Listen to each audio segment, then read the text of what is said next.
तो मूवी का स्टार्ट होता है तीन दोस्तों को दिखाते हुए, जिसमें से एक लड़की का नाम एलेक्स होता है और वो इस मूवी का मेन कैरेक्टर भी है। अब ये तीनों दोस्त एक साथ प्लान बनाते हैं कि किसी घर में ये लोग चोरी करेंगे, और घर भी कोई ऐसा वैसा नहीं बल्कि जहाँ पर बहुत ज्यादा सिक्योरिटी है। लेकिन एलेक्स को इससे फर्क नहीं पड़ता, क्योंकि इसके पास इसके फादर की वजह से इस घर की चाबी होती है, क्योंकि इसके फादर सिक्योरिटी कंपनी में जो होते हैं। अब ये तीनों दोस्त वहाँ से कुछ जरूरी सामान लेकर वापस आ जाते हैं, लेकिन जब आगे उसे बेचने जाते हैं तो उसके ज्यादा पैसे नहीं मिलते, क्योंकि ऑब्वियसली ये सामान चोरी का होता है। तो इससे ये तीनों होपलेस हो जाते हैं। लेकिन एलेक्स का मेल फ्रेंड इन सब से कहता है कि परेशान होने की कोई बात नहीं, मेरे पास एक और आइडिया है। वो उन्हें एक ऐसे घर के बारे में बताता है जहाँ पर एक बूढ़ा आदमी बिल्कुल अकेला रहता है और वहाँ से चीजें चोरी करना बहुत आसान है। वो इन्हें बताता है कि इस बूढ़े आदमी के पास $3 लाख हैं और अगर ये हमें मिल गए तो हमारी जिंदगी बदल जाए। लेकिन एलेक्स कहता है कि नहीं यार, मैं अब तंग आ चुका हूँ, क्या हम कोई दूसरा काम नहीं कर सकते। ये टॉपिक यहीं पर क्लोज होता है। और जब एलेक्स अपने घर आता है तो उसे उसकी फीमेल फ्रेंड का मैसेज रिसीव होता है। उस लड़की का नाम होता है रोकी। उस मैसेज में ये लिखा हुआ था कि मेरी एक छोटी बहन है जिसके लिए मैं कुछ करना चाहती हूँ, और ऑब्वियसली इस मैसेज का यही मतलब था कि एलेक्स उस बूढ़े के घर में चोरी करने के लिए तैयार हो जाए। अब ये तीनों उस बूढ़े के घर में चोरी करने के लिए बिल्कुल तैयार होते हैं। अब ये लोग पहले तो उस बूढ़े के घर पर नजर रखते हैं और अब ये बूढ़े को देख भी लेते हैं, जो कि ब्लाइंड होता है। आर्मी में होने की वजह से कोई इंसिडेंट हुआ और इसकी आंखें चली गई। लेकिन यहाँ चोरी करने से एक मसला भी था कि इस बूढ़े के घर के बाहर एक बहुत बड़ा डॉग भी था, जो कि बहुत खतरनाक लग रहा था। और जाहिर है इस घर की भी सिक्योरिटी काफी हाई थी। लेकिन एलेक्स के पास इस घर की भी चाबी होती है। अब वो सबसे पहले जाके डॉग को बेहोश करते हैं, उसके बाद अलार्म को ऑफ करते हैं। ये लोग बहुत खुशी खुशी मेन गेट की तरफ बढ़ते हैं ताकि दरवाजा खोलते ही अंदर जाकर ये लोग चोरी कर सकें। लेकिन ये क्या, दरवाजे पर तो और कई तरह के लोग लगे हुए थे और एलेक्स के पास तो सिर्फ एक ही चाबी थी। तो ये सब बहुत हैरान हो जाते हैं। तो रोकी कहती है सब्र करो, मुझे ऊपर खिड़की से अंदर जाने दो। वो ऐसा ही करती है, खिड़की का शीशा तोड़ते हुए अंदर चली जाती है और बाकी दोनों भी। अब एलेक्स का मेल फ्रेंड सीधा उस बूढ़े के रूम में जाता है ताकि उसको भी बेहोश कर सके और मजे से चोरी कर सके। लेकिन उसके कमरे में जाते ही वो बूढ़ा उठ बैठता है। ये तो डर जाता है कि कहीं बूढ़े को मेरे आने का पता न चल जाए। लेकिन बूढ़ा आदमी क्योंकि ब्लाइंड था तो वो इस लड़की को नहीं देख पाता। वो तो टीवी बंद करने के लिए उठा था, तो इसलिए एलेक्स का दोस्त जो काम करने आया था वो कर देता है। वो वहाँ पर बेहोश कर देने वाली गैस छोड़कर वापस आ जाता है। अब ये तीनों एक साथ फिर से हो जाते हैं और इनको एक दरवाजा नजर आता है जिस पर लॉक लगा होता है। तो ये समझते हैं कि शायद $3 लाख इसी दरवाजे के पीछे हैं। लेकिन वो ताला इतना मजबूत होता है कि किसी तरह से भी टूट नहीं सकता था। तभी एलेक्स का दोस्त अपनी गन निकालता है, जिसे देखकर उसके बाकी दोस्त बहुत हैरान हो जाते हैं कि ठीक है हम चोरी करने आए थे, लेकिन अपने साथ वेपन लाने का मतलब क्या था। किसी ने देख लिया तो उसे साफ शक हो जाएगा कि हम यहाँ पर चोरी करने आए हैं या इस बूढ़े को मारने आए हैं। एलेक्स ये कह के तो गुस्से से वहाँ से चला जाता है, लेकिन उसका दोस्त वो ताला शूट करके तोड़ देता है। तभी वहाँ पर वो बूढ़ा आदमी आ जाता है जिसे वो लड़का बेहोश कर आ रहा था। लेकिन लगता है इस बूढ़े आदमी की सेंसेस काफी तेज थी और हाँ, वैसे गोली की आवाज से खून नहीं उठता। अब बूढ़ा इनकी तरफ बढ़ने लगता है। वो उससे पूछता है कि तुम कौन हो, यहाँ कैसे आए हो। लेकिन एलेक्स का दोस्त कहता है सॉरी, मुझे आपके घर में नहीं आना था, मैं गलती से आ गया हूँ, अब जा रहा हूँ। तो बूढ़ा उससे कहता है रुको, कहाँ जा रहे हो, मुझे बताओ कि कौन हो। तभी एलेक्स का दोस्त कहता है कि आगे मत बढ़ना, मैं तुम्हें शूट करके उड़ा दूंगा। इसी के साथ वो एक गोली भी चलाता है, लेकिन बूढ़े को मारने की नीयत से नहीं, और वो गोली साइड पर ही गुजर जाती है। इतनी ही देर में बूढ़ा उसके पास पहुंच जाता है और उसका गला पकड़ के कहता है मुझे यहाँ आने का पर्पस बताओ। यहाँ हमें फील होता है कि बूढ़ा काफी ज्यादा स्ट्रॉन्ग होता है।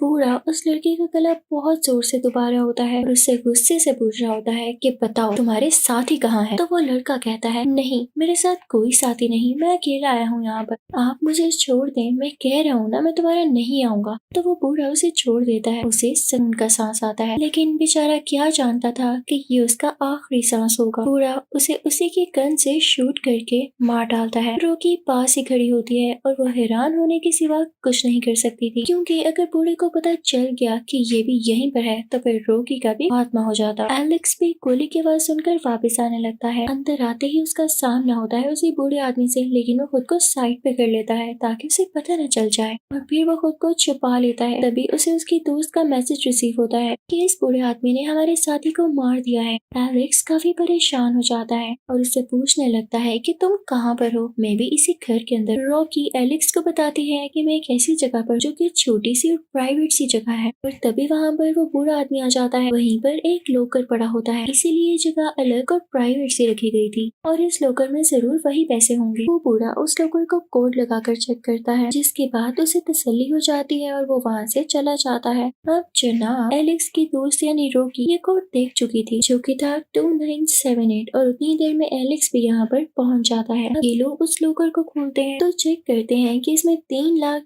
की जगह सिर्फ $1 लाख है, लेकिन ये भी इनके लिए काफी होते हैं। तो ये लोग इन सब पैसों को लेकर जाने लगते हैं, लेकिन इससे पहले कि इस रूम से बाहर जा सकते ओल्डमैन खुद ही इस रूम में आ जाता है क्योंकि वो इनके दोस्त की डेड बॉडी को छुपाना चाहता था। तभी ओल्डमैन को आवाज आती है जो कि एलेक्स के पाँव की थी, तो वो उस तरफ गन पॉइंट कर देता है कि शायद वहाँ पर भी कोई है। तो एलेक्स और रॉकी सोचते हैं कि अब न हिलेंगे और न ही सांस लेंगे, क्योंकि अब ये लोग जरा सा भी हिले तो इनकी जान जा सकती है। इसीलिए तो इस मूवी का नाम डोंट ब्रीथ है। कुछ देर गुजर जाने के बाद बूढ़े आदमी को लगता है कि शायद उसके कानों ने गलत सुना और वो दोबारा से अपने काम में मसरूफ हो जाता है और डेड बॉडी को वहाँ से ले जाता है। उतनी देर में एलेक्स और रॉकी भी वहाँ से निकल जाते हैं। अब एलेक्स और रॉकी बेसमेंट में चले जाते हैं ताकि वहाँ से एस्केप कर सके और ऊपर हम उसी बूढ़े आदमी को देखते हैं जिसको इन लोगों के जूतों से ये रियलाइज हो जाता है कि इसके घर में और भी कोई है। और जब उसे अपना लॉकर चेक करने पर उसके अपने पैसे नहीं मिलते तो उसे बहुत ज्यादा गुस्सा आता है। अब उधर हम एलेक्स और रॉकी को देखते हैं जिन्हें बेसमेंट में एक और लड़की नजर आती है और इस लड़की को उसी बूढ़े आदमी ने रखा होता है। ये लोग उस लड़की के पास जाते हैं और उससे पूछते हैं कि तुम यहाँ क्या कर रही हो। तो वो लड़की इन्हें न्यूज़पेपर का एक पीस दिखाती है जिस पर कोई न्यूज होती है। इनफैक्ट कई साल पहले इस बूढ़े आदमी की बेटी को किसी ने गाड़ी से हिट करके मार दिया था और जिसने ऐसा किया था ये वही लड़की थी जिसे बूढ़े आदमी ने अपने बेसमेंट में कैद किया हुआ है। अब एलेक्स और रॉकी इस लड़की को छुड़ा के अपने साथ बाहर ले जाने लगते हैं, लेकिन दरवाजा खोलते ही ये अपने सामने उसी बूढ़े आदमी को पाते हैं जो इन पर फायरिंग शुरू कर देता है और एक गोली उस बेचारी लड़की को भी लग जाती है जिसको इसने कैद करके रखा हुआ था। लेकिन जब बूढ़े को पता चलता है कि उसने एलेक्स और रॉकी के अलावा बेचारी इस लड़की पर गलती से शूट कर दिया तो उसे काफी दुख होता है।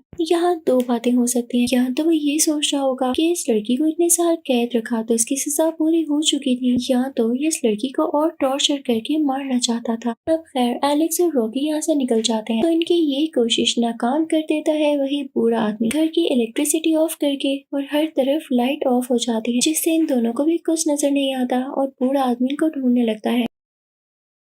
अब यहाँ पे जो भारी पड़ रहा था वो था बूढ़ा आदमी, क्योंकि वो तो अपने घर की हर कॉर्नर को जानता था। एलेक्स और रॉकी यहाँ पर नहीं थे तो उनके लिए अंधेरे में यहाँ से एस्केप करना काफी मुश्किल था। बूढ़ा आदमी गन लेकर इनको ढूंढ रहा होता है। रॉकी अंधेरे में उसे हाथ लगाने वाली होती है, लेकिन तभी उसे एलेक्स आवाज देता है, रॉकी। ये आवाज तो बूढ़ा आदमी सुनकर उसी तरफ शूट करता है वहाँ से आवाज आई थी। तो इस तरह से एलेक्स ने रॉकी की जान बचा ली थी अपनी जान को खतरे में डालकर, लेकिन यहाँ पर उसे कुछ नहीं होता। वो लोग दोबारा से यहाँ से निकलने की कोशिश करते हैं। अब एलेक्स जहाँ पर छुपा होता है ओल्ड मैन भी वहाँ पर पहुँच जाता है और उसका गला दबाने लगता है। इनफैक्ट एलेक्स एक शेल्फ के पीछे छुपा होता है जो कि वो उसी बूढ़े आदमी पर गिरा देता है। इसके बाद एलेक्स और रॉकी बेसमेंट से ऊपर आ जाते हैं, लेकिन देखते हैं कि इनके सामने वही डॉग बैठा हुआ है। तो ये लोग और ऊपर चले जाते हैं और तब तक बूढ़ा आदमी दोबारा आ जाता है जो कि इनको शूट करना चाहता था। अब उसी रूम में एक जगह होती है जहाँ से बाहर निकला जा सकता था। उतनी ही देर में वो डॉग भी वहाँ पर आ जाता है जो कि एलेक्स पर हमला कर देता है, खिड़की से नीचे गिर जाता है और जहाँ पर वो गिरा था वो फ्लोर शीशे का होता है, यानी नीचे वाले रूम की रूम। तो उसकी आवाज से पूरे आदमी को पता चल जाता है कि ये लड़का यहीं पर है। वो उस तरफ शूट करने लगता है तो शीशा टूटकर नीचे गिरने लगता है। तो अब एलेक्स उस बूढ़े आदमी के सामने था, तो बूढ़ा आदमी इसका फायदा उठाते हुए एलेक्स को एक बड़ी सी सीजर के साथ मार डालता है। अब हम रॉकी को देखते हैं जो कि टनल से होती हुई जगह पहुंच जाती है, लेकिन तभी वहाँ पर डॉग आता है। तो रॉकी भी अपनी जान बचाते हुए वहीं पर जंप कर देती है और ग्लास रूफ के ऊपर आकर गिरती है। वो यहाँ बेहोश हो चुकी होती है और मैन उसे पकड़ लेता है और उसके साथ बहुत बुरा सलूक करता है, उसे मारता है। यहाँ पर रॉकी बेहोश हो जाती है और जब उसे होश आता है तो अनएक्सपेक्टेडली वो बेसमेंट में उसी जगह पर कैद होती है जहाँ पर पिछली लड़की कैद दिखाई गई और उसे और इसको भी बूढ़े आदमी ने कैद किया होता है। यहाँ पर वो बूढ़ा आदमी उसे बताता है कि मैं अपनी बेटी को बहुत मिस किया करता था और मैंने उस लड़की को भी इसीलिए यहाँ रखा हुआ था क्योंकि उससे मेरी बेटी होने वाली थी। मुझे मेरी खोई हुई बेटी वापस मिल जाती, लेकिन तुम लोगों की वजह से मुझे उसे मारना पड़ा। मुझसे बहुत बड़ी गलती हो गई और अब इस गलती की सजा तुम भुगतो जब तक मेरी एक और बेटी नहीं हो जाती। रॉकी काफी डरी होती है।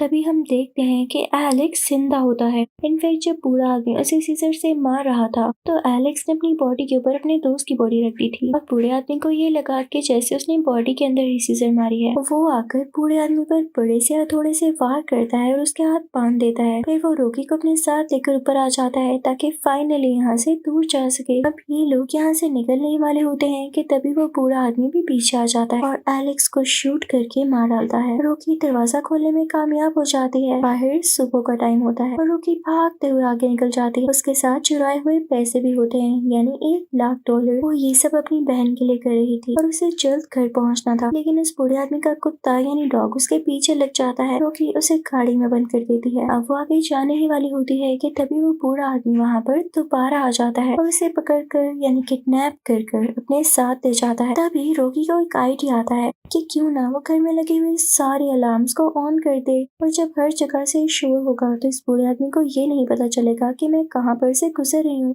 वो ऐसा ही करती है और जब बूढ़े आदमी को कुछ समझ नहीं आती तो वो उसे मार मार कर जख्मी कर देती है और वहाँ से भाग जाती है। इस बार भी वो पैसों को नहीं भूली थी। उसके जाने के बाद वहाँ पर पुलिस भी आ जाती है और अब शुरू होता है मूवी का लास्ट सीन, जिसमें हमें क्लियरली दिखाया जाता है कि रॉकी अपनी बहन को लेके कहीं जा रही है एक नई जिंदगी स्टार्ट करने के लिए। तभी रॉकी न्यूज में देखती है उसी बूढ़े आदमी का घर और न्यूज में ये बताया जा रहा होता है कि रात को 2 चोर आए थे। उन्होंने बूढ़े आदमी को काफी जख्मी कर दिया, लेकिन अब बूढ़ा आदमी होश में आ रहा है। तो बूढ़ा आदमी ये कहता है कि हाँ 2 चोर जरूर आए थे, दोनों लड़के थे, लेकिन मैंने उन्हें मार दिया। शुक्र है कि मेरे घर से कुछ चोरी नहीं हुआ। और वो पता है क्यों ऐसा कहता है, क्योंकि अगर वो पुलिस को ये बता देता कि मेरे घर से पैसे चोरी हुए हैं तो रॉकी पकड़ी जाती, और जाहिर है अगर रॉकी पकड़ी जाती तो वो भी पुलिस को सब कुछ बता देती कि ये बूढ़ा आदमी क्या करता आ रहा है, ये तो अपने बदले लेने के चक्कर में। इसीलिए यहाँ पर बूढ़े आदमी ने समझदारी की। इसी के साथ इस मूवी का यहीं पर एंड होता है। Thank you for watching.